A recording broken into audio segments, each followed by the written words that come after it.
ফিরলাম বিরতির পর। যে খবরে নজর রাখবো, মুম্বাই যাচ্ছেন মুখ্যমন্ত্রী মমতা বন্দ্যোপাধ্যায়। 11 জুলাই মুম্বাই যাবেন মুখ্যমন্ত্রী। উদ্ধব ঠাকরে ও শরদ পাওয়ারের সঙ্গে বৈঠক করবেন বলে জানা যাচ্ছে। মুম্বাই যাবেন মুখ্যমন্ত্রী মমতা বন্দ্যোপাধ্যায়। 11 জুলাই তিনি মুম্বাই যাবেন। উদ্ধব ঠাকরে এবং শরদ পাওয়ারের সঙ্গে বৈঠক করার কথা রয়েছে। দেবজ্যোতি ঘোষ রয়েছেন বিশেষ প্রতিনিধি আমাদের সঙ্গে এই মুহূর্তে টেলিফোনে। দেবজ্যোতি, এই যে উদ্ধব ঠাকরে এবং শরদ পাওয়ারের সঙ্গে বৈঠক রয়েছে, মূলত কোন বিষয়গুলো নিয়ে আলোচনা হতে পারে, কি জানতে পারছো?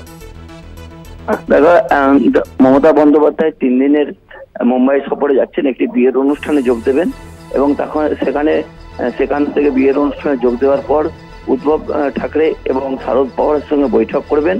কারণ সর্বভারতীয় রাজনীতি নিয়ে তৃণমূল কংগ্রেস নেতৃত্ব বেশ কিছু আলাপ আলোচনা রয়েছে এই দুই নেতৃত্বের সঙ্গে, এবং ইন্ডিয়া জোট নিয়েও কিন্তু সেই বৈঠকে কথা উঠবে।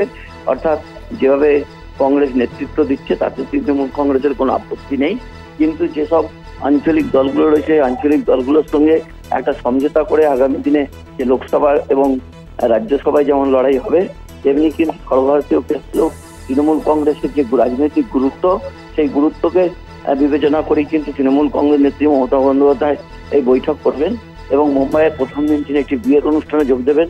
পরের দিন তার 2টি বৈঠক রয়েছে। আরো কয়েকজনের সঙ্গে তৃণমূল নেত্রীর বৈঠক হতে পারে বলে নবান্ন সূত্র থেকে জানা যাচ্ছে। বেশ, অনেক ধন্যবাদ দেবজ্যোতি। কথা বলছিলাম বিশেষ প্রতিনিধি দেবজ্যোতি ঘোষের সঙ্গে।